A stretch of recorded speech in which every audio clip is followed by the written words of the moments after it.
I know sometimes I feel like I just want to sleep afterwards, little snooze, but I hope that the next session will truly wake you up. And I hope you all exchanged cards. Did you? You did? Okay, fantastic.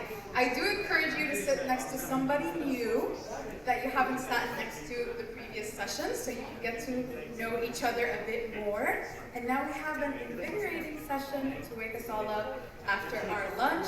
So everyone, let us dive into this exciting session that is dedicated to the perfect opportunity to make connections. And I really, really hope that you are making connections, because this is one of the most important aspects of the conference. All right, everyone's settled down? Okay. Our next topic, everybody, is navigating the digital horizon, ChatGPT, data sharing, and the future of marketing in 2024 and beyond, where our keynote speaker will be talking about how AI, ChatGPT, and the data sharing are all changing the game for marketers. She'll uncover how these advancements are shaping marketing, making it more personal, interactive, and powerful. Everyone, let's give a massive, massive warm welcome to Malika Kennedy, Chief Business Development Officer of Yandex Ads MEA. Put your hands together and get ready for an enlightening session.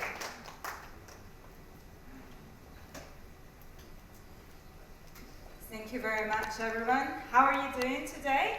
I'm glad to be here with you on the stage and taking you through some of the recent developments and how can we adapt it in our day-to-day life, okay?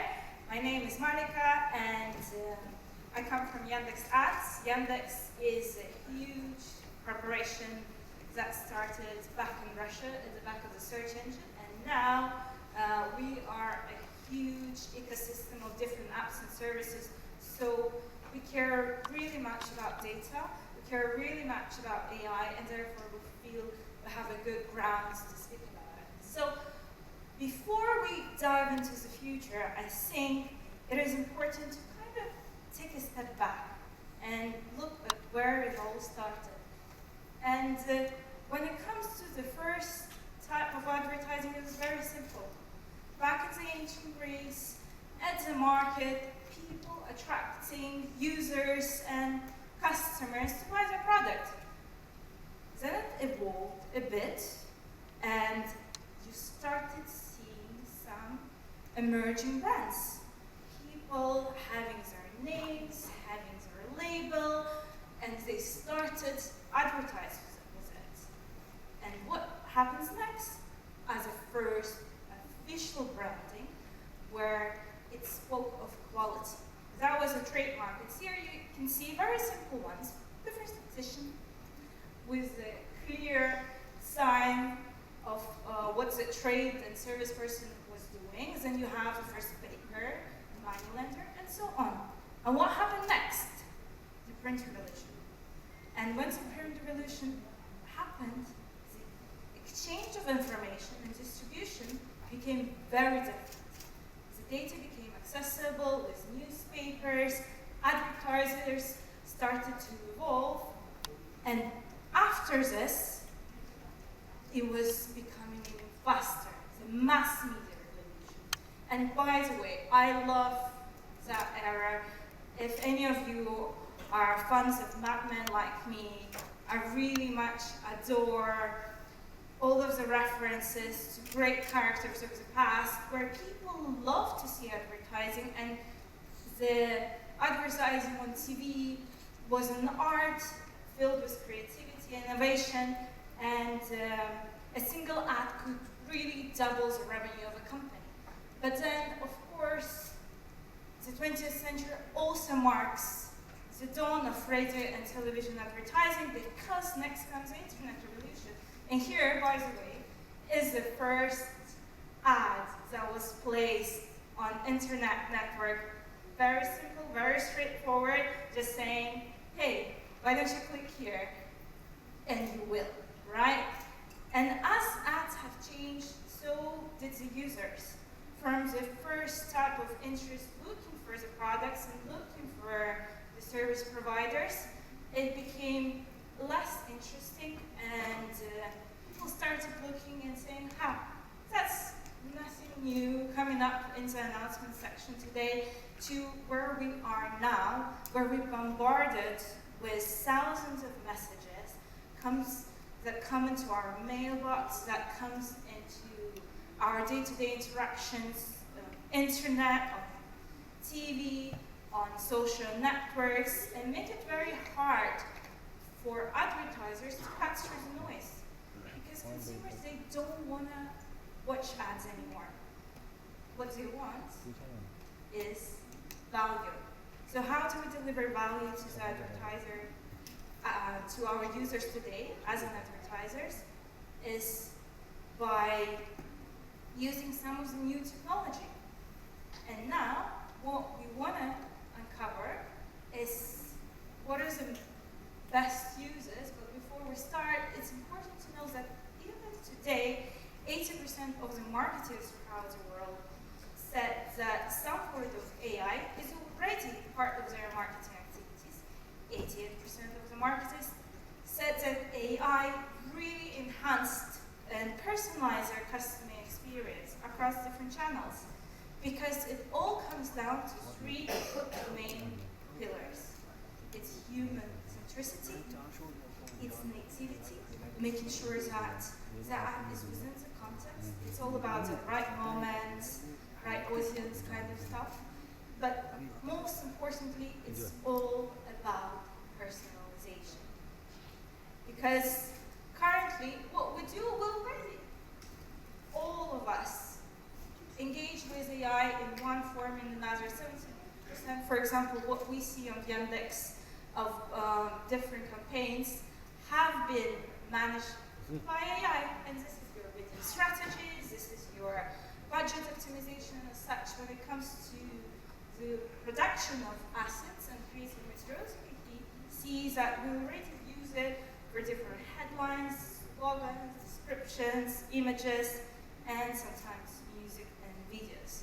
So it all comes down of using AI to have database analysis, to distill this huge amount of different touch points, attributes, interactions of our users, merge it with predictive analytics, and give it out as personalized advertisers. And here you can see a simple example of how an ad is dynamically generated based on different users' preferences. Because for user 1, they care to see a video with a short description, whilst user 3 is really interested to know what is the ratings. So all of this would not be possible without AI. And the personalized approach generally takes time. Time is the biggest resource. So AI help us save it.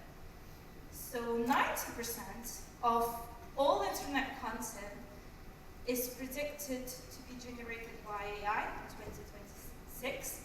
And currently, under 3 hours per day, which is a huge cost savings. It's like 30% of your day is saved by creating content using AI. So now comes the more exciting part of this presentation. What's next? And when it comes to future for advertisers, let's think about what is most valuable for us. It's time. We want to buy it back. We want to use it to become creative. We want to strategize. We want to be innovative. And to do that, we can use AI already today to make presentations and reports, to use it for data analysis and research, and of course, automate tasks and coordination. And here you can see some simple examples how AI can generate analysis and pick up on trends. Here is just for demonstration purposes to see how easy it is with a click of a button to generate a pretty report that's based on the analysis, and you can distribute it to your stakeholders and your clients. But then another interesting way to use AI is to gather knowledge. The internet is vast. There is so much information, and to find the right information and to save time by shifting through thousands of pages of research, you can use technologies like this, Yandex 300. What it does is basically distills the main points of each of the page and gives you a short paragraph so that you can absorb it quickly, take the actionable insights instead of wasting hours and hours shifting through different articles and pages. And now, another use of it comes even more advanced. Use AI to be your virtual assistant, your PA, because at this point of time, there's already logic. It's properly synced, almost like human-like. You can already integrate voice commanding, and it has generative memory. And I put this little snapshot of an article because it personally impressed me that even today, ChatGPT passed the medical licensing test. So imagine using AI to give you snap requests, similar how we see it in all of the Marvel studios with Iron Man, when he uses his computer to give him information on the snap, right? So this is how we save time. Now, what do we do with AI within the advertising realm? And it all comes down to personalization and scale. That leads us to the cost saving per production and a completely new level of localization. So, just not so long ago, right, we've seen the evolution of generative functions of media journeys that's displayed here today, where with a simple description of a woman with red hair behind the Statue of Liberty, you see the first attempts on the left to what we happy to and could use today on the right. We can generate new images, and you can see an interesting version of Last Supper in cyberpunk style, and we can even modify the old ones. And here you can see another example of chedevre of a matched streetcar on the street at night. But where it becomes even more exciting is production of video, right? Remember, back in the day, and still today, we need to hire a director, you need to write a script, you need to find actors. It's a big project for a 30-second video that obviously will cost a lot of money if you want to make sure that you deliver this quality. But now, what we can do, oh, sorry. I'm trying to go back, and the technology is failing me. Okay, so but what we can do already with OpenAI launch of Sora, text-to-video tools, you can see this. Oh, why is it not working? Anyways, the point of this is that we can see ultra-realistic videos generated by simple sentence. And I honestly love this example because I don't think that was ever shot. Like 2 golden retrievers podcasting at the top of the mountains. How random is that, right? So the truth is, AI is not just future, it's the current reality, and we can see 2 examples of ads first generated of both human AI, and second is just only AI that makes it obviously much easier to personalize and scale, and that important progress also really kind of sets the ground up for all of the aspiring entrepreneurs, for all of the SMBs who can now really start using advertising in a more powerful way, whereas they can really generate personalization without having to have huge teams, huge production costs. And in Yandex, we see that it's not just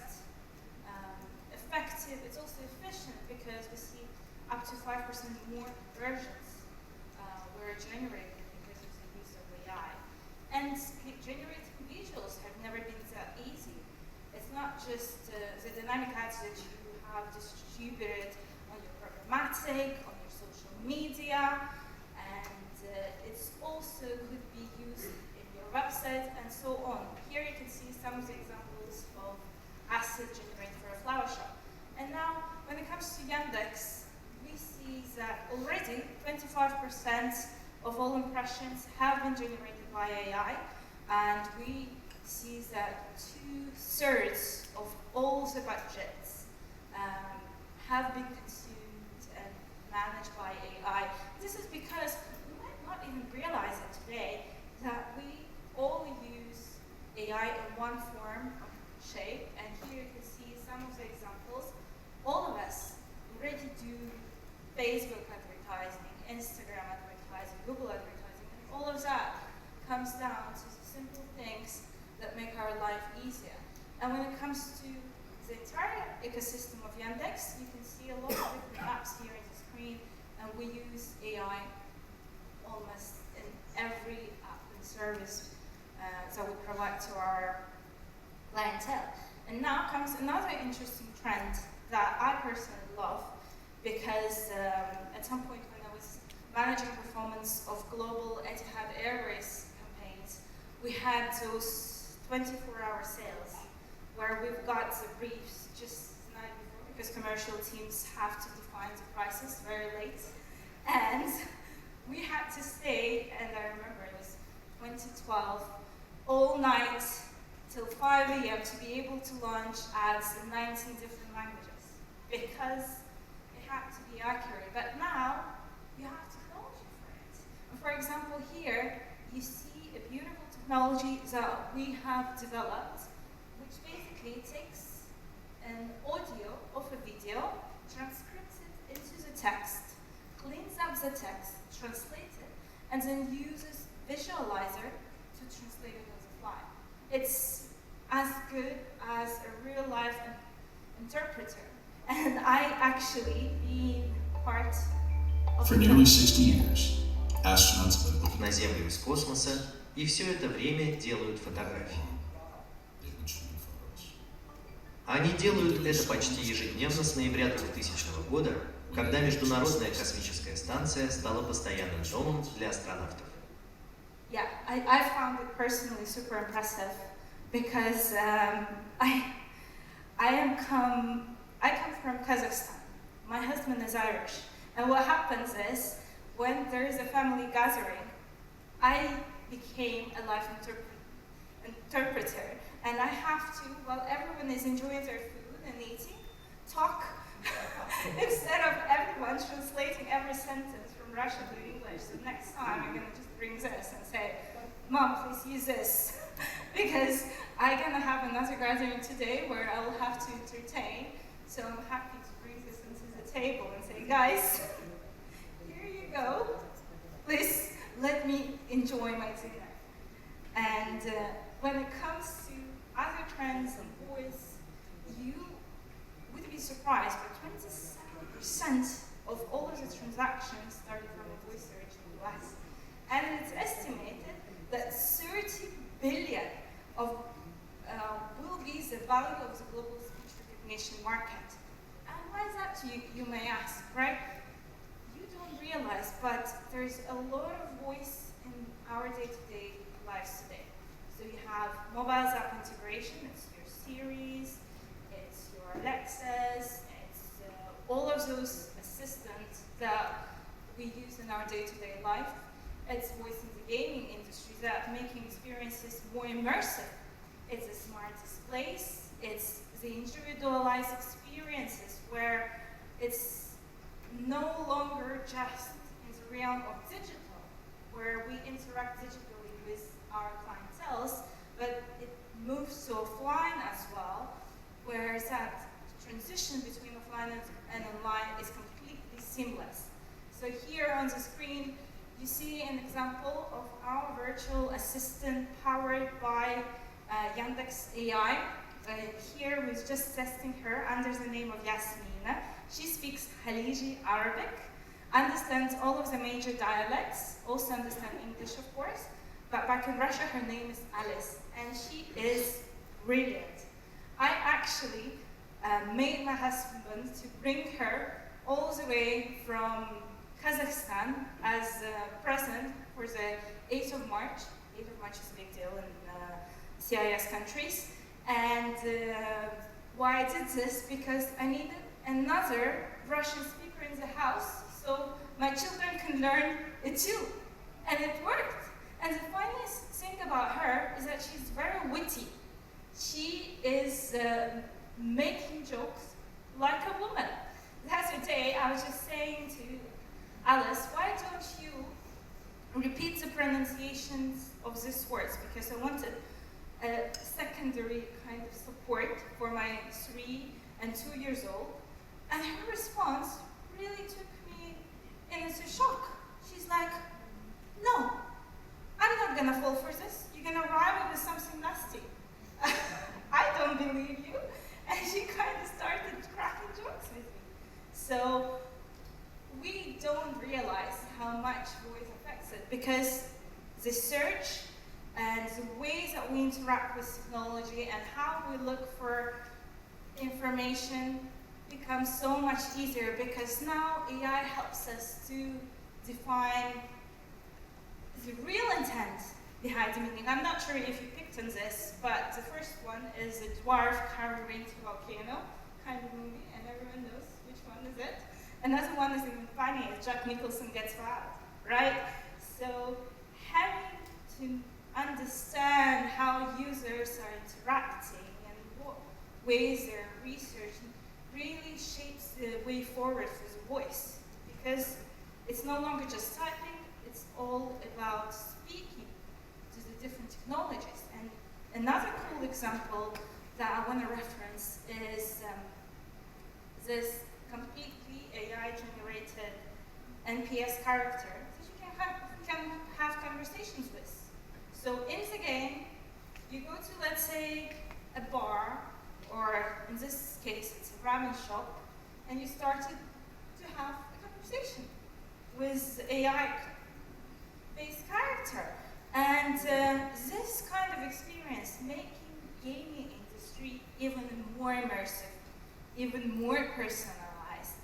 And now, what I want to highlight is another interesting trend that we see is the future of vision.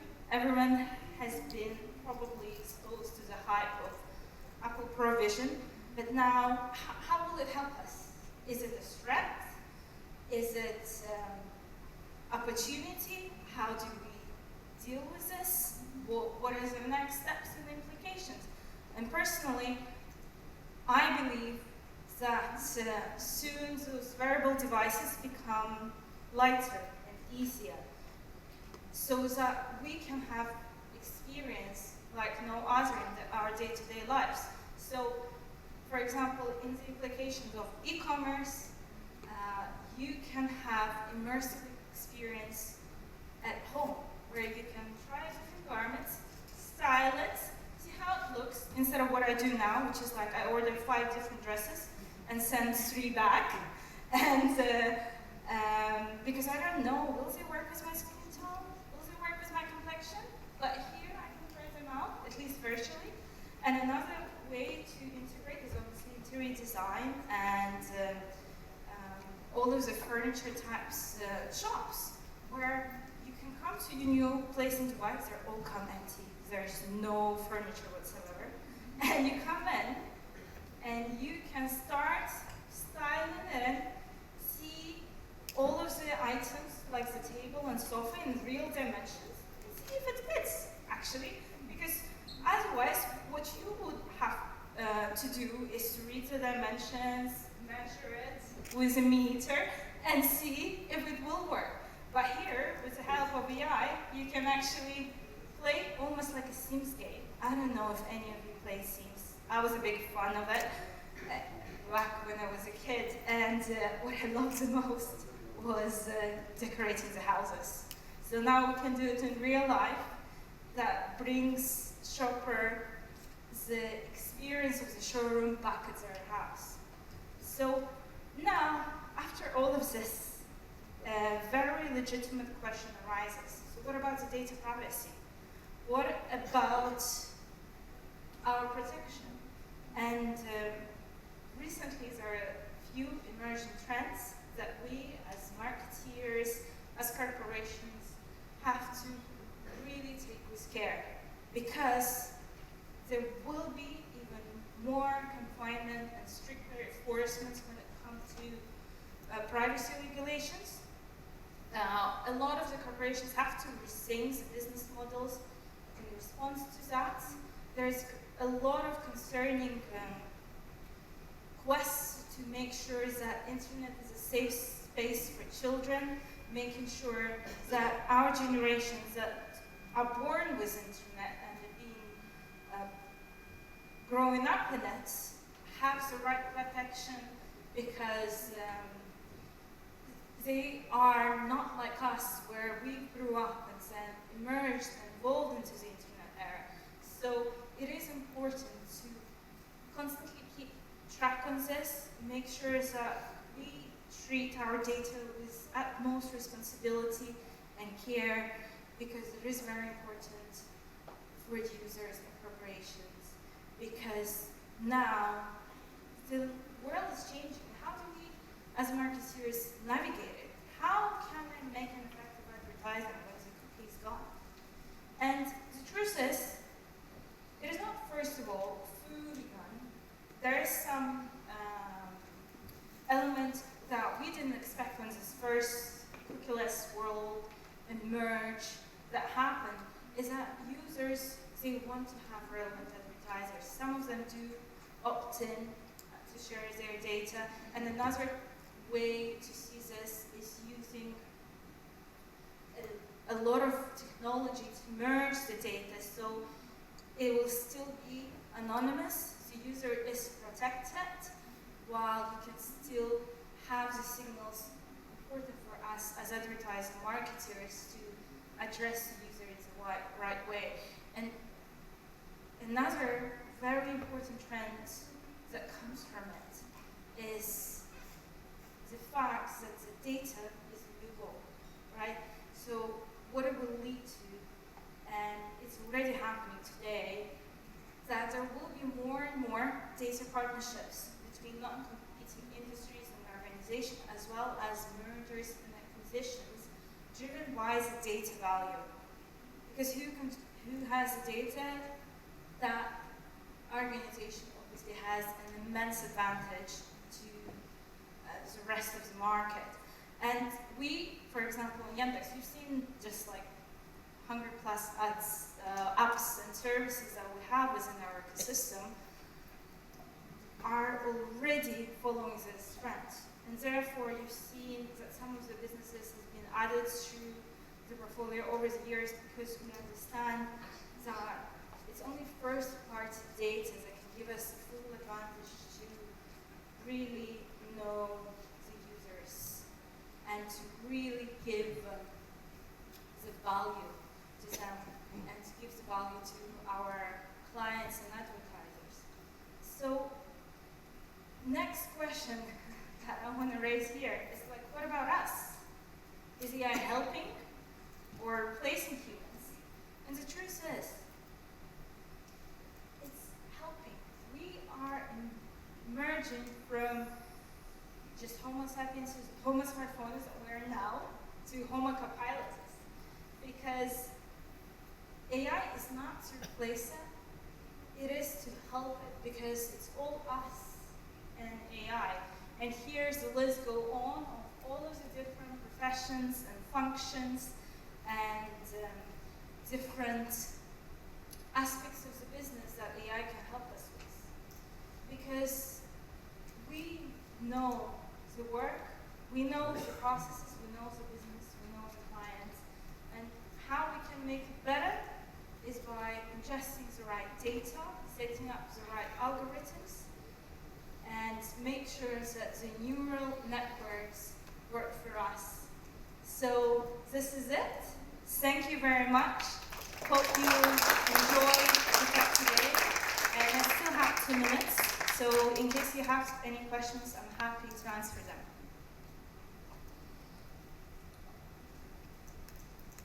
Anyone have a question?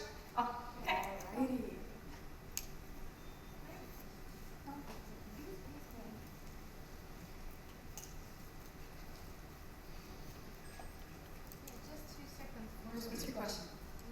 Thank you so much. Yeah, I'm okay. I just want to say hi, and I'm so great. I'm so proud of Yandex here. It was a great presentation. Thank you so much. And tell me please, right now, Yandex in UAE? Yeah, we have established offices in UAE in 2021. I think it was May. I've joined May last year, so our story kind of connects in May, but I've been here in the region for the past 16 or 17 years now. Okay, I'm proud of really. Yeah, thank you so much.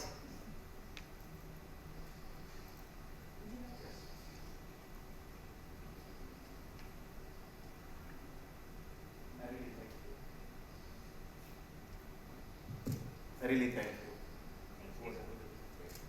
Anyhow, Saudi Arabia has a big market. So do you think Yandex will work beyond the culture of Saudi Arabia in the future? Thanks. Thank you very much for the question. In fact, we have a big drive of partnering with Saudi Arabia in a lot of different aspects of the business. And just to give you a little bit reference, you may have not heard about Yandex, but you probably seen something from Yango, because Yango is Yandex. Yango is our international brand for Yandex products. We launched Yasmina in Saudi Arabia. We launched Yango Play, which is our video on demand, music streaming, and games platform. And it's Arabic first, and now it's officially been launched just last week. It was being tested in beta. And we, for example, already work with some of the organizations in Saudi Arabia's Yandex Ads, like Saudi Tourism Authority.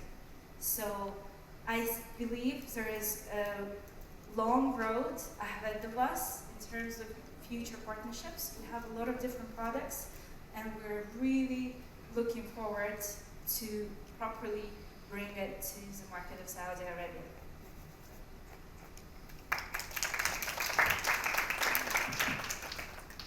Hi, good afternoon. Over here in the back. I see.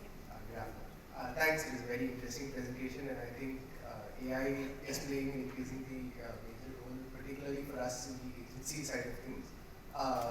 You touched upon data privacy and user data and how that can be managed. How about on the IP side of things, in terms of content that's been generated by AI, particularly video and graphics content? How does the intellectual property and copyright aspect of those things get managed, and how is that changing in your experience? Thank you. It is a very good question, very complex question, because it's an ongoing effort from all of the rising image and video generated companies to make sure that all of it is being protected. I don't think I'm the rightest person, because I'm not coming from legal to really answer this question, but if we can exchange details, I'm happy to look into it and make sure you get your right answer. Anyone else? Thank you so much. Everyone, please put your hands together in a massive, massive round of applause. That was an absolutely wonderful presentation.